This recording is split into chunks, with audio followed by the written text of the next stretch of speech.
ومداد كلماته لك الحمد يا رب كما ينبغي لجلال وجهك وعظيم سلطانك। প্রশংসা করলাম কার? প্রশংসা করলে কাল্লা কিলা নেয়ামত বেড়ে যায়। উত্তরবঙ্গ তো এমনি নিয়ামতে ভরপুর। বিগত 30 বছর বাংলাদেশ চালিয়েছে কোন বঙ্গ? উত্তরবঙ্গ। দুই মহিলা, জামার বাড়ি কোথায়? জামার বাড়ি কোথায়? উত্তরবঙ্গ। এখনো নেতৃত্ব দিচ্ছে উত্তরবঙ্গ। সাইদের নেতৃত্বে এই আন্দোলন সফল হয়েছে। উত্তরবঙ্গ থেকে ইসলামের বিজয় শুরু হবে। ভিত্তিপ্রস্তর স্থাপিত হবে উত্তরবঙ্গে, ঠিক কিনা? আল্লাহ আমাদেরকে কবুল করুন। আরো জোরে বলি আমিন। প্রধান অতিথি গেছে কই? এটা ধরে আনো, ছুটি নাই আজকে। আগে তো আমরা পেতাম না অতিথি। অতিথিরা মাহফিলে আসতে 14 বার চিন্তা করত। এরপরে ওনাদের ঠেলাঠেলি তো আছেই। এসপি সাহেব, ডিসি সাহেব, ওসি সাহেব, সাহেবের আর শেষ নাই। ফুটবলের মতো ঘুরাইতো কোরআনের প্রেমিকদেরকে, ঠিক কিনা? আল্লাহ সমস্ত জানোয়ার থেকে আমাদেরকে হেফাজত করেছে। আবার শুকরিয়া আদায় করছি, আলহামদুলিল্লাহ। কোথায় এখন ওনারা? কোথায়? ইন্দুরের গর্ত তালাশ করে পাবা না তালানোর জন্য। কে বলছিলেন? মনে হয় এখন দেখে দেখে কথা বলছে। আল্লাহ তার কবরটাকে জান্নাতুল ফেরদাউস বানিয়ে দাও। বড় সুন্দর একটা আয়োজন এরা করেছে আর নূর ইসলামিক একাডেমি। খুব দৈন্য দশায় আছে প্রতিষ্ঠান। আপনারা প্রত্যেকে ছেলে দিবেন, মেয়ে দিবেন তো ইনশাআল্লাহ। এরা অনেক বড় উদ্যোগ হাতে নিয়েছে। আমার আগে কথা বলেছে আল্লামা সাইদির হৃদয়ের মুকুট যারা ছিল, 4 ছেলে। এক ছেলে চলে গেছে চাচা, এই পেরেশানি অবস্থা দেখে ওই কোর্টেই ক্যাঙ্গারু ট্রাইব্যুনালেই হার্ট অ্যাটাক করেছে আমার প্রিয় রফিক। এত রক্তক্ষরণ হয়েছে, আল্লাহ দরবারে পৌঁছে গেছে। আল্লামা সাইদি কেঁদেছিলেন আর বলেছিলেন, ও আল্লাহ, তোকে সাক্ষী রাখছি। তেনার সবগুলো কথা তিনি বলে গেছেন। ছেলের লাশ পিতার কাছে এর চেয়ে ভারী আর কিছু হতে পারে না। আল্লাহ রফিক সাইদিকে জান্নাতুল ফেরদাউস দান করুন। রফিকের সাথেই বড় হয়েছে শামীম। আমি অন্য পরিবারে জন্ম, কিন্তু বেড়ে ওঠা এদের সাথেই আমার। শামীম, রফিক, শামীম, মাসউদ, নাসিব, এরা আমার কোলে চড়া মানুষ। এই শামীমকে আদর করে নিয়ে যেতাম আদর্শ স্কুলে। আলী হাসান মুজাহিদ যেটার প্রতিষ্ঠাতা প্রিন্সিপাল ছিলেন, সেটা এখন নারায়ণগঞ্জের সর্বশ্রেষ্ঠ স্কুল। সেই স্কুলটাকে ওরা হাইজ্যাক করে নিয়ে গেছে। ওরা কিছু করতে পারে না, শুধু হাইজ্যাক করতে পারে, ডাকাতি করতে পারে, চুরি করতে পারে। আমার প্রিয় শামীম কথা বলেছেন, চাচার স্মৃতিচারণ করেছেন।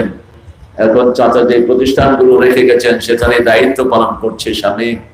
আল্লাহ যেন তার যোগ্যতাকে বাড়িয়ে দেন, আল্লাহ যেন তার সব অভাব পূরণ করে দেন। আল্লামা সাইদির কিছু স্বপ্ন ছিল, সেই স্বপ্ন যেন বাস্তবায়িত তিনি করতে পারেন, আল্লাহ তৌফিক দান করে। এখানে অনেক ওলামা হযরত কথা বলেছেন। মাহফুজুর রহমান, মাওলানা জাকারিয়া আমিনী, এই প্রতিষ্ঠানের যিনি প্রতিষ্ঠাতা প্রিন্সিপাল মাওলানা আবু বকর সিদ্দিক, ভালো বলে, লক্ষ্মীপুর বাড়ি, অত্যন্ত সুন্দর বলে, এখানে আছে সে। ইব্রাহিম খলিল লক্ষ্মীপুরী, মাওলানা হারুনুর রশিদ, মাওলানা মুফাজ্জল হুসাইন মুজাহিদ, মাওলানা মুখতিয়ার আলী শিহাব, মাওলানা সাইফুল ইসলাম দিনাজপুরি, হাফেজ মোহাম্মদ আসলাম হোসেন। আর আমাদের প্রধান অতিথি কোথায়?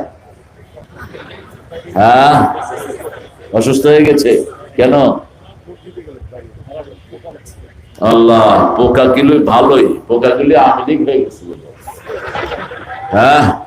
এই প্রধান অতিথিকে এখানে সরায় নিয়ে গেছে মোহাম্মদ শহীদুর রহমান পাটোয়ারি মোহন, বিশিষ্ট সমাজসেবক, এবং managing director Patwari business house limited, Dinajpur. আল্লাহ আমার এই ভাইটাকে ইসলামের জন্য কবুল করুন, তার আব্বাকে জান্নাতুল ফেরদাউস আল্লাহ দান করুন, তার আম্মার হায়াতকে আল্লাহ দারাজ করে দিক। তারা একসাথে অনেকবার আল্লাহর ঘর জিয়ারত করতে গিয়েছেন। আজকে আমরা আরো দুইজন সভাপতি পেয়েছি, মাওলানা ফিরোজ আহমদ আনসারী। তুমি জামাত করো, কোন দল তুমি? হ্যাঁ, কোন দল? আরে কথা বল না কেন? কোন দল? আরে কিসের কোরআনের দল? তোমার দল কোনটা বলো? হ্যাঁ, আমরা বহু দেখেছি। মায়ের খামো আমরা, হালুয়া খাইবা তোমরা? অসম্ভব, অসম্ভব। জামাতের লোকরা বাড়ি ছাড়া হয়েছে, দেশ ছাড়া হয়েছে। সবচেয়ে বেশি মজলুম দল জামাত ইসলামী বাংলাদেশ। 11 জন নেতাকে ফাঁসির কাস্তে ঝুলানো হয়েছে, যাদের কোনো অপরাধ নাই। এবং একটা কথাই বৈষম্য বিরোধী পোলাপানের মুখে আল্লাহ ধরিয়ে দিয়েছেন, রাজাকার। কি কথা? তুমি কে? আমি কে? চেয়েছিলাম, হয়ে গেছি, হয়ে গেছে রাজাকার। এখন কেলকাতার পোলাপানের কয় তুমি কে, আমি কে, রাজাকার, রাজাকার। পাকিস্তানের হেরা রাজাকার কইতে পারে না, কয় তুমি কি, আমি কে, বাংলাদেশ, বাংলাদেশ। কি আন্দোলন ছড়িয়ে পড়েছে, আলহামদুলিল্লাহ বলেন। দুইটি দল, ফারিকুন ফিল জান্নাহ ফারিকুন ফিস সাঈর। এক দল থাকবে জান্নাতি, আরেক দল থাকবে জাহান্নামী, ঠিক কি না? মধ্যখানে থাকার কোনো উপায় নেই। আল্লাহ আনসারকে ইসলামের জন্য কবুল করুন। কোরআনের দল তো আমার, উনিও করতেন, উনিও তো কোরআনের দলের কথা বলতেন, তাহাজ্জুদ পড়তেন, কোরআন পড়তেন। এত কিছু করার পরে কিভাবে কোরআনের প্রেমিককে তুই ফাঁসিতে ঝুলাবি? কিভাবে কোরআনের পাখিকে 13 বছর জেলখানায় রেখে মৃত্যুবরণ করাবি? কোন কোরআন পড়েছো তুমি? কোন কোরআন? আল্লাহ বুঝার তৌফিক দান করুন। অ্যাডভোকেট মাইনুল আলম, মাশাআল্লাহ, আগা গোড়া কোরআনের প্রেমিক। এরকম নেতা চান তো? হাত তুলে দেখায় দেন।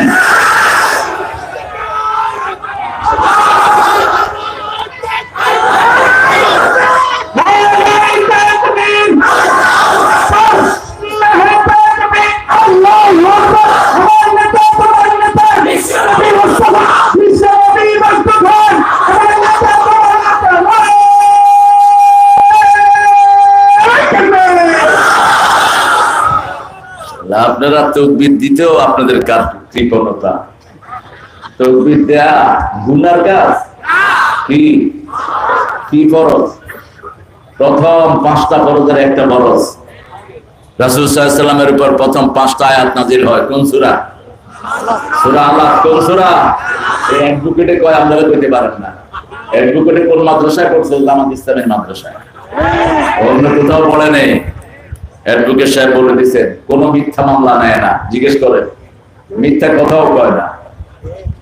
এটার নাম হলো জামাত ইসলামী বাংলাদেশ। মিথ্যা কথা করে রোকনিয়ত শেষ, নেতাগিরিও শেষ। আল্লাহ বুঝার তৌফিক দান করুন। অনেক অতিথি এখানে এসেছেন, মোকাররম হোসেন, সোয়েবুর রহমান, মাহবুবুর রহমান, আফজালুল আনাম, আনসার আলী, AKM বদরুল হাসান, আসম ইব্রাহিম, আলতাফ হোসেন, শামীম কবির, মান্নান সরকার, আব্দুল সালাম। এ দলিল লিখেছো একদম।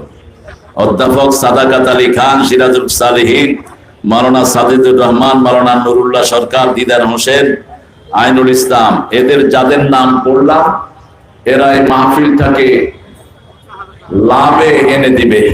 এরা যেন কোনো ঋণের ভিতরে না থাকে, ঠিক আছে তো? আপনারাও এদেরকে লাভ দিবেন তো? দিবেন তো? ছেলেরা যাবে, আপনারা দিবেন। আমাকে কানে কানে জাকারিয়া বলেছে ওদের অনেক এখনো ঘাটতি।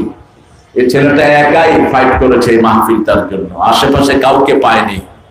সেজন্য আমরা ইনশাআল্লাহ তাকে সহযোগিতা করব। এখানে এসেছেন অনেক দামি দামি মানুষ, বিশেষ করে আমার আইম্মায়ে কেরাম, বিভিন্ন মসজিদের সম্মানিত ইমামগণ, জাতির শ্রেষ্ঠ সন্তান, সম্মানিত উলামা হযরত এসেছেন।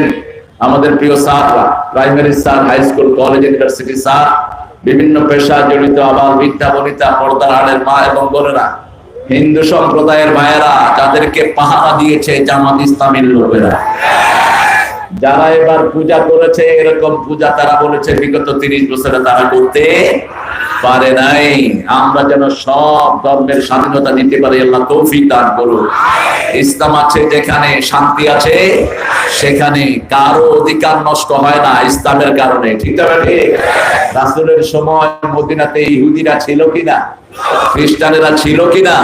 তারা তাদের অধিকার পালন করেছে। রাসূল বিনয়ের সাথে তাদেরকে দাওয়াত দিয়েছেন, দাওয়াত দিয়ে তাদেরকে ইসলামে নিয়ে এসেছেন। আমরাও সেই কাজটা করব, আল্লাহ তৌফিক দান করুন। দিনাজপুরের সেই সূরাটাই রাসূল সবচেয়ে বেশি পড়তেন, যেই সূরাটা কোরআনের ভিত্তি, সেই সূরাটাই রাসূল বেশি পড়তেন, যেই সূরাটাকে আল্লাহ রাব্বুল আলামিন নিজে রাসূলকে উপহার দিয়েছেন। আল্লাহ বলেন ওই সূরা তোমাকে উপহার দিলাম, কিন্তু একটা সূরার কথা আল্লাহ বলছেন, ওয়ালাকাদ আতাইনাকা সাবআম মিনাল মাসানি আল কুরআনাল আযীম। ও নবী আলাইহিস সালাম, আপনাকে 7টা আয়াতে কারিমা দিলাম, তার সাথে পুরো কোরআন আপনাকে দান করলাম। মাইকের আওয়াজ পাচ্ছি না, মাইকের সেটআপটা ভালো না। হ্যাঁ, কোত্থেকে নিয়ে আসছো এই মাইক? হ্যাঁ, মাইকের ভিতরে আমি লিক ঢুকছে। মাহফিলের জন্য যত পচা মাইক সব নিয়ে আসতো এই মাইকেলা, কারণ জানে যে মাহফিলে মানুষ মাইক তৈরি করে না। আর যত ভালো মাইক সব নিত গানের পচা আড্ডা, কারণ ওইখানে সব তো গাঁজাখোর গুলো যায়। যখন এই মাইকে ডিস্টার্ব করে গাঁজাখোর গুলো তেড়ে ওদেরকে গিলেতে আসে। এখানে তো সব শান্তিপ্রিয় লোক, মাইকের আওয়াজ বাড়াও, আনছো কেন এই পচা মাইক? আমরা তো চিল্লাতে পারবো না, প্রত্যেক দিনই তো আমাদের কথা বলতে হয়। দিনের গ্রামের মাইক তো তোমার চেয়ে ভালো ছিল। আমরা একটা সূরা থেকে আজকে কথা শুনবো। সবচেয়ে বেশি পড়তেন রাসূল কোন সূরা? এতক্ষণেও পারেন না আপনারা। কোন সূরা না পড়লে নামাজ হয় না? বলে কোরআনের সর্বশ্রেষ্ঠ সূরা কোনটা? রাসূল বললেন, ও সাহাবী, আদুল্লুকা আযমু সূরা মিনাল কুরআন, তোমাকে কোরআনের সর্বশ্রেষ্ঠ সূরা শিখিয়ে দেব। রাসূল সাল্লাল্লাহু আলাইহি ওয়াসাল্লাম ভুলে গেলেন, সাহাবী মনে করায় দিলেন, ইয়া রাসূলুল্লাহ, আপনি বলেছেন আমাকে কোরআনের সর্বশ্রেষ্ঠ সূরা শিখিয়ে দিবেন।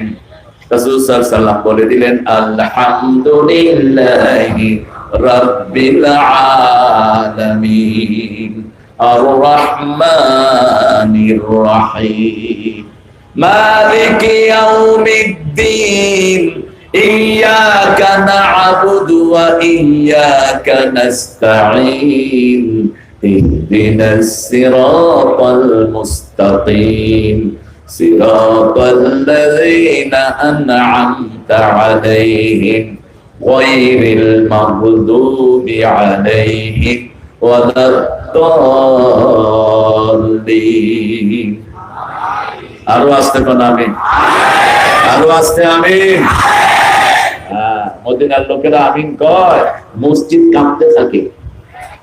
ইহতাজ্জাল মসজিদ, মসজিদ কেঁপে ওঠে। আমরা সব দলকে সাপোর্ট করি, আস্তে বলাও আছে, জোরে বলাও আছে। এখন জোরে বলতে আপত্তি কি? বলেন আমিন।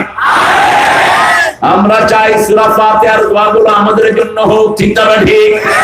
জানাজার মধ্যে এক সাহাবী এই সূরা ফাতিহা পড়লেন। ইবনে আব্বাস রাদিয়াল্লাহু জিজ্ঞেস করা হলো, বুখারীর বর্ণনা, ইবনে আব্বাস রাদিয়াল্লাহু বলছেন, তিলকা সুন্নাহ, কেউ যদি জানাজায় সূরা ফাতিহা পড়তে পারে এটার চেয়ে সওয়াবের জানাজা আর হতে পারে। কিন্তু আমাদের ইমামদের মধ্যে ইখতিলাফ আছে, ইখতিলাফকে আমরা সাধুবাদ জানাই। প্রত্যেক ইমাম ছিলেন হাদিসের উপর, প্রত্যেক ইমাম ছিলেন কারেক্ট, প্রত্যেক ইমাম ছিলেন সৎ, অনেস্ট এবং আদিল। আলহামদুলিল্লাহ। কয়জন ইমাম? কয়জন? 4 জন। ইমাম আবু হানিফা ছিলেন সবার কি? সবার কি? উস্তাদ, ইমামে আযম। তিনার একটা ফতোয়া ও হাদিসের বিরুদ্ধে ছিল না। এখন আমাদের কিছু লোক উল্টা পাল্টা আমল করে কয় হানাফি মাযহাব। কি হানাফি মাযহাব বুঝোস না তুই? হানাফি মাযহাব হাদিস যেখানে হানাফি মাযহাব ইদা সাহাল হাদিস ফাহুয়া মাযহাবি। ইমাম আবু হানিফা রাহিমাহুল্লাহ বলতেন সহিহ হাদিস যেখানে আমি আছি সেখানে আমার কোন কথা যদি হাদিসের বিরুদ্ধে যায় আমার কথাটা ডাস্টবিনে ফেলে দাও। আমরা হাদিস মানতে রাজি আছি তো? এখন একদল বেরিয়েছে হাদিস মানা না, নাম হলো আহলে কোরআন, এরা আহলে কাফের। কেউ যদি বলে আমি আহলে কোরআন তাকে ধরে উচিত মতো শিক্ষা দিতে হবে।